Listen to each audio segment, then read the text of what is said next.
चलिए दोस्तों शुरू करते हैं। हमारा नेक्स्ट टॉपिक जो है ऑर्गेनिक केमिस्ट्री में कार्बनिक रसायन का वर्गीकरण, ठीक है, या कार्बनिक यौगिक का वर्गीकरण। कार्बनिक रसायन पढ़ रहे हैं, ऑर्गेनिक केमिस्ट्री पढ़ रहे हैं, जिसके अंदर नेक्स्ट टॉपिक हम पढ़ने वाले हैं कार्बनिक यौगिकों का वर्गीकरण।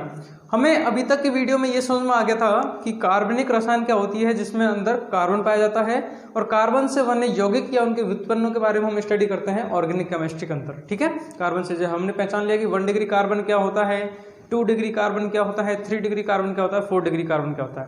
अभी थोड़ा सा आगे चलते हैं कि कार्बन में श्रृंखलन प्रकृति पाई जाती है और कार्बन कार्बन आपस में मिलकर कई प्रकार के यौगिक बनाते हैं। तो किस किस प्रकार के यौगिक बनाते हैं उनके बारे में हम इसमें क्लियर कर लेते हैं। तो जैसा कि आप सभी को बोर्ड पर दिख रहा है, यहाँ पर मैंने टेबल ऑलरेडी बना रखी है, इसमें डिस्क्राइब करते हैं कि कार्बनिक यौगिक जो होते हैं वो 2 प्रकार के होते हैं। कुछ होते हैं खुली श्रृंखला वाले जिन्हें हम बोलते हैं एलिफेटिक यौगिक, और होते हैं दूसरे प्रकार होते हैं बंद श्रृंखला वाले यौगिक। मतलब कार्बन कार्बन में श्रृंखलन प्रकृति पाई जाएगी तो वो क्या हुई है, खुली श्रृंखला। खुली श्रृंखला कैसे, जो हमने अभी एग्जांपल में देखा था कि ये कार्बन इस कार्बन से जुड़ेगा, इस प्रकार से ये खुली श्रृंखला, कोई बंद श्रृंखला नहीं है।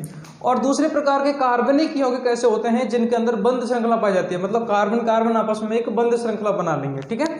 आगे पढ़िए किस प्रकार से हैं खुली श्रृंखला वाले यौगिक। वो 2 प्रकार के होते हैं, कौन कौन से होते हैं, संतृप्त और असंतृप्त, जिसको हम हाइड्रोकार्बन में भी पढ़ते हैं। हाइड्रोकार्बन भी 2 प्रकार का होता है, संतृप्त हाइड्रोकार्बन और असंतृप्त हाइड्रोकार्बन, जिसमें फिर एल्केन और एल्केन आता है। वही चीज यहाँ पे है कि खुली श्रृंखला वाले भी संतृप्त और असंतृप्त 2 प्रकार के होते हैं।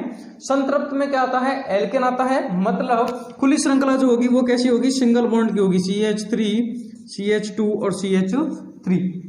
क्लियर हो गया, इस प्रकार से खुली श्रृंखला।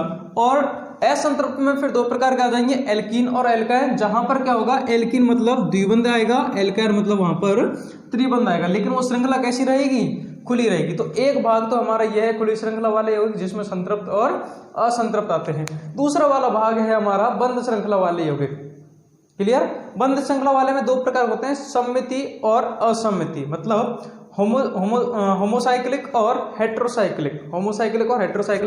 मतलब श्रृंखला तो बंद रहेगी, लेकिन वो किस प्रकार से रहेगी, होमोसाइक्लिक का मतलब होता है कि कार्बन कार्बन, मतलब सारे के सारे जो है वो साइकिल, मतलब बंद श्रृंखला तो रहेगी, लेकिन वो पूरी बंद श्रृंखला जो है वो कार्बन की ही होगी सिर्फ। और हेट्रोसाइक्लिक असम्मिति मतलब बंद श्रृंखला तो होगी, लेकिन कार्बन के अलावा उसमें अन्य यौगिक भी पाए जाएंगे, ठीक है।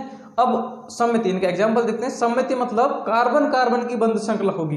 अब वो बंद श्रृंखला भी 2 प्रकार की हो सकती है, कौन कौन सी, एक होती है एलिसाइक्लिक और एक होती है एरोमेटिक। क्लियर, एलिसाइक्लिक और एरोमेटिक। एलिसाइक्लिक का मतलब है कि बंद कार्बन की श्रृंखला होगी इस प्रकार से, ठीक है। यहां पर प्रत्येक कोना जो है वो कार्बन माना गया है। ये कोना कार्बन होगा, इसमें ये कार्बन ये कार्बन ये कार्बन, इसमें डबल बॉन्ड है। यहाँ पर ये भी बेंजीन जैसा दिख रहा है, बट बेंजीन नहीं दोस्तों, ध्यान रखना, बेंजीन में 3 द्विबंध आते हैं, यहाँ पर एक ही द्विबंध है। तो ये सम्मिति मतलब समान प्रकार की, मतलब कार्बन कार्बन की एक बंद श्रृंखला है, इसलिए हम इसको बोलते हैं एलिसाइक्लिक। एरोमेटिक, दूसरे प्रकार के एरोमेटिक, सम्मिति में ही आ रहा है ये। इसका मतलब होगा कि ऐसे कार्बनिक यौगिकों की श्रृंखला या कार्बन की बंद ऐसी श्रृंखला जिसके अंदर बेंजीन या बेंजीन से बने अन्य यौगिक पाए जाते हैं, उसे हम बोलते हैं एरोमेटिक। क्लियर हो गया, हम बोर्ड पे ध्यान दे रहे हो इधर। एरोमेटिक का मतलब होता है कि बेंजीन श्रृंखला होगी, फिक्स है, वहां पर बेंजीन श्रृंखला होगी, या बेंजीन के कोई भी दूसरा यौगिक होगा बट बेंजीन वहां पर होगी। तो बेंजीन या बेंजीन के बने यौगिकों को हम क्या कहते हैं, एरोमेटिक कहते हैं। और बेंजीन की पहचान कैसे करते हैं, बेंजीन इस प्रकार से होता है, ठीक है, इस प्रकार से होता है। अब यहाँ पर OH लग गया तो इसको फिनोल बोलेंगे, बट बेंजीन या बेंजीन के यौगिक जो होंगे उन्हें हम बोलेंगे एरोमेटिक। इसके अलावा कोई भी कार्बनिक यौगिक जो बंद श्रृंखला में है लेकिन वो बेंजीन नहीं, उसके अलावा वो सारे के सारे क्या होते हैं, एलिसाइक्लिक यौगिक होते हैं। एलिसाइक्लिक यौगिक, एरोमेटिक यौगिक। क्लियर हो गया। अब आ जाओ, असम्मिति का मतलब क्या था कि बंद श्रृंखला तो होगी क्योंकि बंद श्रृंखला पढ़ रहे हैं, लेकिन असम्मिति मतलब समान प्रकार के यौगिक उसमें नहीं होंगे। मतलब बंद श्रृंखला है लेकिन यहाँ पर जैसे कि ऑक्सीजन आ गया, ये भी बंद श्रृंखला है लेकिन यहाँ पर सल्फर आ गया, कोई भी बंद श्रृंखला वहां पर नाइट्रोजन आ जाएगा, इस प्रकार से। तो बंद तो श्रृंखला है लेकिन वो असम्मिति प्रकार के, मतलब हेट्रोसाइक्लिक, उसमें साइकिल तो बन रही है लेकिन उसमें यौगिक जो है वो अलग अलग प्रकार के होते हैं। तो इस प्रकार से कार्बनिक यौगिकों का वर्गीकरण है।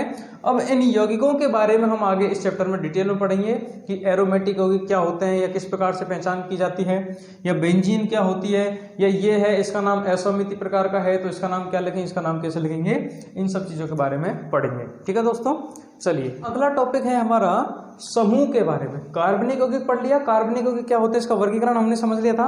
अब हम पढ़ेंगे समूह क्या होते हैं, ठीक है। तो ऑर्गेनिक केमिस्ट्री में बेसिकली हम देखें तो समूह जो होते हैं वो 2-3 प्रकार के होते हैं। जैसे आपने नाम भी सुना होगा, आइसो समूह होता है, ठीक है, नियो समूह होता है। 2-3 के बारे में हम बात करेंगे जो जनरली ऑर्गेनिक केमिस्ट्री में आते हैं। और तीसरा होता है हमारा एल्किल समूह। कौन सा होता है? एल्किल समूह। क्लियर हो रहा है आप सभी को यहाँ तक? 3 प्रकार के समूह के बारे में हम आज डिस्कस करने वाले हैं, आइसो समूह, नियो समूह और एल्किल समूह। आइसो समूह का मतलब क्या होता है कि कोई भी कार्बनिक श्रृंखला है उसके अंदर यदि, आइसो समूह का सूत्र है CH3 CH और CH3, ये CH3 CH अगर ये समूह उस श्रृंखला के सिरे से जुड़ा हुआ है तो उसे हम बोलते हैं आइसो समूह। क्लियर हो गया? एग्जाम्पल के तौर पर हम देखते बात करते हैं इसमें। एग्जाम्पल के तौर पर देखते हैं, जैसे कि CH3 CH3 ये हमारा आइसो समूह हो गया। आगे श्रृंखला जुड़ी होगी इसमें कोई भी CH2 और CH3।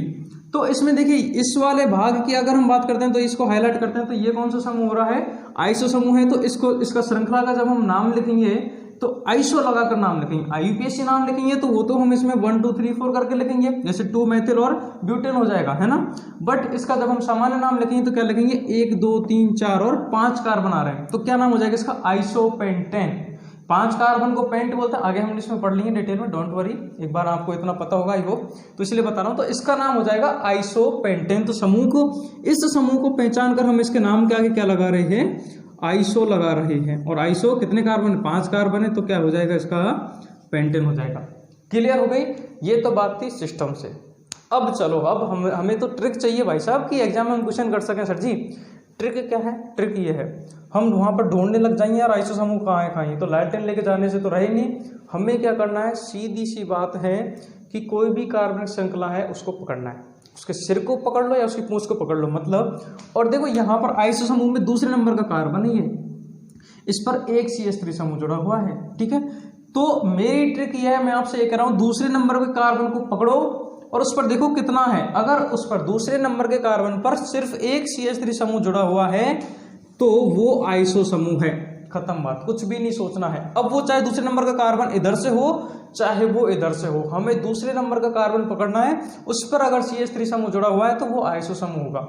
इस सूत्र को रटने की जरूरत नहीं है, बट ध्यान में जरूर रखो, क्योंकि कभी कभी क्वेश्चन में डायरेक्ट यही आ जाता है कि ये कौन सा समूह है, आइसो समूह है, नियो समूह है, या और कोई भी 2 ऑप्शन दे रखा होता है। तो हमें ये पता होना चाहिए कि इस प्रकार का समूह जो होता है, संरचना होती है, वो आइसो समूह की होती है। बट डायरेक्ट हमें पहचानना है कि आइसो है या नहीं है, तो दूसरे नंबर को कार्बन को पकड़ो और उसमें देख लो कि दूसरे नंबर कार्बन पर CH3, एक CH3 होगा। भाई साहब ध्यान रखना, एक CH3 है तो आइसो समूह है। क्लियर?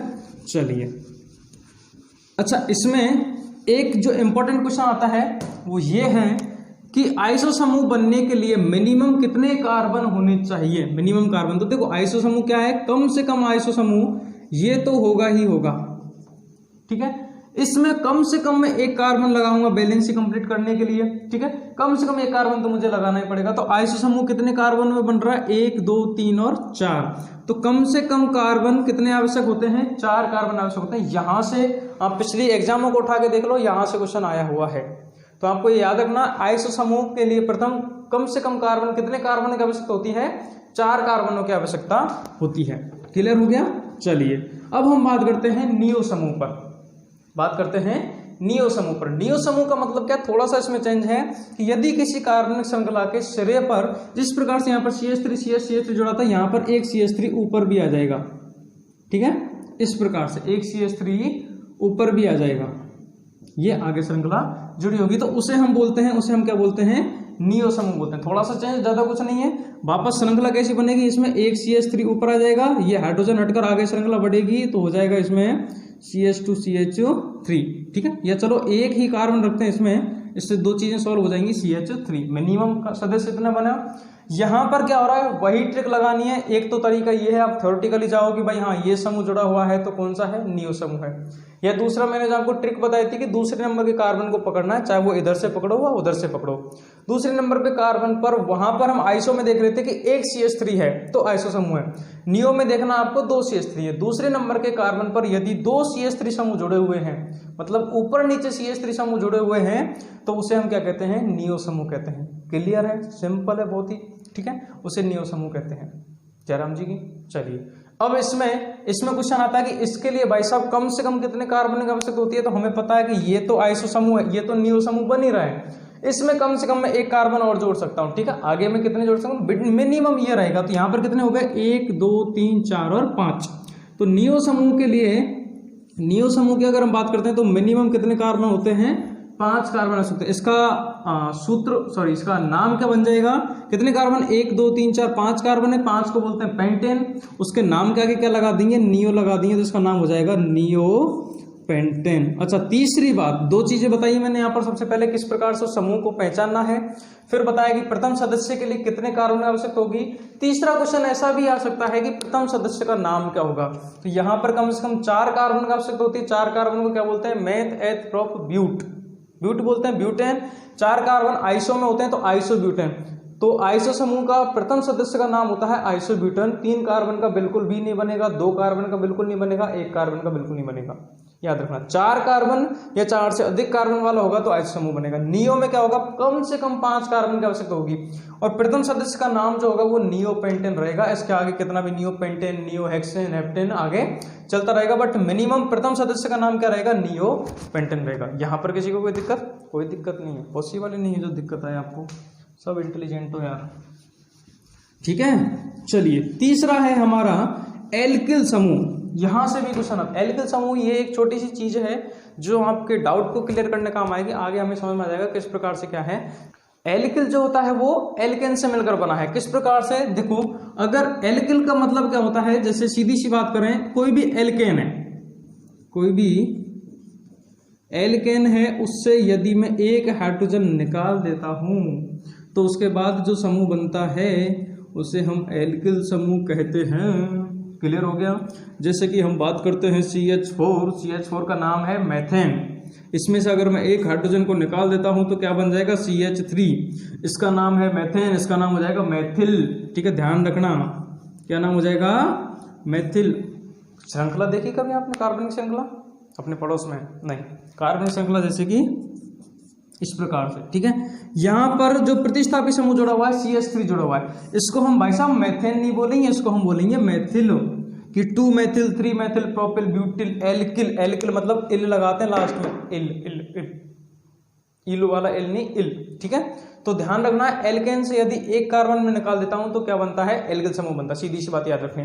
दूसरी राज की बात, यहां पर इसका सूत्र क्या बनेगा, एल्केन का सूत्र क्या होता है, हम आगे CnH2n+2 होता है, ठीक है, H2n+2 होता है। इसमें से मैंने एक हाइड्रोजन निकाल दिया तो इसका बन जाएगा CnH2n+1 बन जाएगा। क्या बन जाएगा, H2n+1। तो एल्किल का सूत्र क्या होता है, CnH2n+1, जबकि एल्केन का सूत्र होता है CnH2n+2। तो ये ध्यान रखना, 2 चीजें आती हैं। एल्किल का मतलब क्या होता है, CH3, ठीक है, मतलब एक हाइड्रोजन कम कर देना है। अगर 2 कार्बन का है तो C2H5 हो जाएगा इसमें, ठीक है। 3 दूनी 5, 2 कार्बन की बात करें, 2 दूनी 4 और 1 5, ठीक है।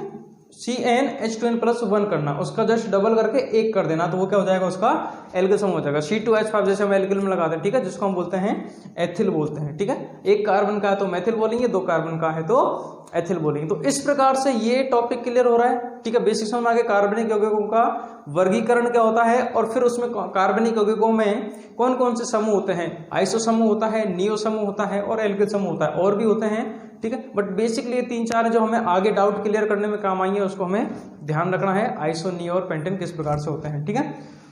वापस रिवीजन कराने की जरूरत नहीं है। आइसो समूह का मतलब होता है कि जिसमें दूसरे नंबर के कार्बन पर एक CH3 समूह जुड़ा हुआ है। नियो समूह का मतलब होता है दूसरे नंबर कार्बन पर 2 CH3 समूह जुड़े हुए हैं। एल्किल का मतलब होता है CnH2n+1, इसका सूत्र है, जहां पर एल्केन से यदि एक हाइड्रोजन निकाल देंगे तो क्या बन जाएगी, एल्किल बन जाएगी। क्लियर है दोस्तों, चलो ये टॉपिक समझ में आ गया। आगे हम नेक्स्ट टॉपिक पर बात करते हैं। अगला टॉपिक जो है वो कार्बनिक यौगिकों का नामकरण। आपको जैसे कि हेडिंग दिख रहा होगा, कार्बनिक यौगिकों का नामकरण। हमने अभी तक की वीडियो में समूह के बारे में पढ़ लिया था, कार्बनिक यौगिकों का वर्गीकरण क्या होता है, कौन कौन से समूह होते हैं। अब हम इसमें डिटेल में जाने वाले हैं। ऑर्गेनिक केमिस्ट्री की मेन एंट्री हम कर चुके हैं, तो आप ध्यान से सुनना, समझना और खड़े हो जाओ, पेन कॉपी लेके बैठ जाना। अब आपका लिखने का रहेगा, क्योंकि मैं आपको रूल बताने वाला हूँ, नियम बताने वाला हूँ, जो आपको याद होने ही चाहिए। अगर ये नियम रूल से आपको याद रहेंगे तभी आपकी ऑर्गेनिक केमिस्ट्री आपको इजी लगेगी। ओके दोस्तों, तो चलिए शुरू करते हैं। बहुत इंटरेस्ट के साथ पढ़ रहे हो, उसके लिए आपको बहुत बहुत तहे दिल से धन्यवाद। आप जुड़े हुए हो, आप इसमें इंटरेस्ट के साथ पैशनेट होकर आप सुन रहे हो, समझ रहे हो। और अगर आप यहाँ तक आए हो, मतलब आप में कहीं ना कहीं वो लगन है, वो जुनून है जो आपको सफलता दिलाएगा, ठीक है, और जो आपको लगातार मेहनत करवा रहा है। तो आप जुड़े रहिए, लगे रहिए। मेरी वेल विशेज आपके साथ हैं। मैं पूरी कोशिश करूँगा आपका इस बार सिलेक्शन लेके आए, आपको नॉलेज अच्छी मिले, आपको क्वालिटी वाइज चीज़ मिले, क्वालिटी वाला मैटर मिले, आपको क्वांटिटी वाला मैटर नहीं मिले, ठीक है। चलिए शुरू करते हैं। कार्बनिक यौगिकों का नामकरण, मतलब हमें अभी तक कार्बनिक यौगिकों के बारे में समझ लिया था, अब उनका हमें नाम लिखना है किस प्रकार से। जैसे कि हम हमारा नाम लिखते हैं ना, कि एक नाम हमारा घर के हिसाब से होता है, एक हमारा यार दोस्तों में नाम होता है, एक हमारा ऑफिशियली होता है जो हमारे स्कूल में होता है, जो हमारे डॉक्यूमेंट्स में होता है। उसी प्रकार से 3 प्रकार से हमारे नाम होते हैं, ठीक है। उसी प्रकार से हमारा जो कार्बनिक यौगिक हैं, इनका नाम भी हम 3 पद्धतियों में लिखते हैं। सबसे पहली पद्धति की बात करता हूं मैं, जो है रूढ़ पद्धति। उसके बाद में सेकंड जो आती है, सेकंड पद्धति होती है हमारी साधारण पद्धति। और तीसरे प्रकार का हमारा जो पद्धति आती है वो है जिसको हम बोलते हैं IUPAC पद्धति। इन तीनों के बारे में डिटेल में पढ़ेंगे, लेकिन अभी हम सबसे पहले जानते हैं रूढ़ पद्धति क्या होती है। देखिए बेसिक्स एग्जांपल देते हैं। मैंने अभी आपको एग्जांपल दिया था कि हमारा नाम होता है, एक नाम होता है हमारा घर के अकॉर्डिंग, घर का नाम होता है जो लाड प्यार का नाम होता है, ठीक है। किसी का गुड्डू नाम है, किसी का कुछ नाम है, किसी का कुछ नाम है, घर का लाड प्यार का। एक यार दोस्तों में होता है, ठीक है। जैसे किसी का कोई भी नाम हो गया, जैसे कि लाइक देव नाम हो गया, या जैसे देवेश का देव नाम हो गया, या फिर बहुत सारे ऐसे नाम होते हैं, छोटे नाम होते हैं, ठीक है। कोई भी 1-2 वर्ड का यार दोस्त अपने हिसाब से सेट करते हैं। कुछ यार दोस्त इतने प्यारे होते हैं जो बहुत अच्छा नाम रखते हैं अपने यार दोस्तों का, ठीक है। तीसरा नाम होता है हमारा ऑफिशियली, हमारा जो ऑफिशियली नाम होता है, जो डॉक्यूमेंट्स में नाम होता है वो। तो वही चीज है, रूढ़ पद्धति क्या होती है, घर से निकाली गई है, ठीक है, कि भाई हाँ घर कहाँ से, वहां से। रूढ़ पद्धति में कार्बनिक यौगिकों का जो नाम लिखा जाता है वो स्रोत के आधार पर लिखा जाता है। किसके आधार पर? स्रोत के आधार पर, कि कौन सा यौगिक कहाँ से प्राप्त किया गया है या कौन सा यौगिक कहाँ से निकाला गया है, उस नाम को हम बोलते हैं, उस पद्धति को हम बोलते हैं रूढ़ पद्धति। आगे दोनों के बारे में हम बाद में बात करते हैं। रूढ़ पद्धति में जैसे कि एग्जांपल, मैंने आपका टाइम बचाने के लिए टेबल ऑलरेडी पहले बना दी है। काफी सारे यौगिक होते हैं, लेकिन हम एग्जांपल लेते हैं 5 यौगिकों के बारे में, ठीक है। सबसे पहले कि जैसे कि CH4, आपने इसके बारे में सुना होगा, मेथेन बोलते हैं, लेकिन यहाँ मेथेन नहीं बोलेंगे, ये घर है। घर का नाम क्या है उसका, मतलब रूढ़ पद्धति स्रोत के आधार पर नाम है उसका मार्स गैस। CH4 को क्या बोलते हैं? मार्स गैस बोलते हैं। मार्स का मतलब होता है दलदल, मतलब ये दलदल से प्राप्त की गई है। दलदल से जो गैस प्राप्त की जाती है उसको हम बोलते हैं मार्स गैस, जिसका नाम सूत्र क्या है? CH4। क्लियर? तो इसका नाम मार्स गैस पड़ा, किस लिए पड़ा? इसलिए नहीं कि अच्छा नाम है, नहीं, मार्स गैस इसलिए पड़ा क्योंकि मार्स से प्राप्त की गई है। मार्स का मतलब होता है दलदल, दलदल से प्राप्त की गई, इसलिए इसका नाम रख दिया मार्स गैस। उसके बाद सेकंड है CH3OH, जिसको हम वैसे मेथेनॉल बोलते हैं, लेकिन यहाँ पर CH3OH को बोलते हैं कास्ट स्प्रिट। क्या बोलते हैं? कास्ट स्प्रिट, कास्ट स्प्रिट या वुड स्प्रिट भी बोलते हैं, ठीक है। वुड भी बोलते हैं इसको, वुड। वुड का मतलब क्या होता है? लकड़ी, ठीक है। हरी लकड़ी के भंजक आसवन के द्वारा, हरी लकड़ी को जब हम जलाते हैं तो उसके द्वारा प्राप्त जो होता है उसको क्या बोलते हैं? मेथेनॉल, CH3OH बोलते हैं। तो इसका नाम क्या हो जाएगा? CH3OH का रूढ़ पद्धति के अनुसार क्या नाम हो जाएगा? कास्ट स्प्रिट हो जाएगा। यह हरी लकड़ी के भंजक आसवन से प्राप्त की जाती है। तीसरा है हमारा CH3CH2OH, जिसको बोलते हैं ग्रेन एल्कोहल। क्या बोलते हैं? ग्रेन एल्कोहल बोलते हैं। ग्रेन एल्कोहल मतलब ये ग्रेन से प्राप्त की जाती है, अनाज के दानों से प्राप्त की जाते हैं। अनाज के दानों से यदि प्राप्त किया जाता है उसको बोलते हैं ग्रेन एल्कोहल, जिसका सूत्र होता है CH3CH2OH। क्लियर हो गया? नेक्स्ट है हमारा HCOOH। HCOOH को हम बोलते हैं फार्मिक अम्ल। जिसको हम इसको बोलते हैं फार्मिक बोलते हैं लाल चींटियों को, ठीक है।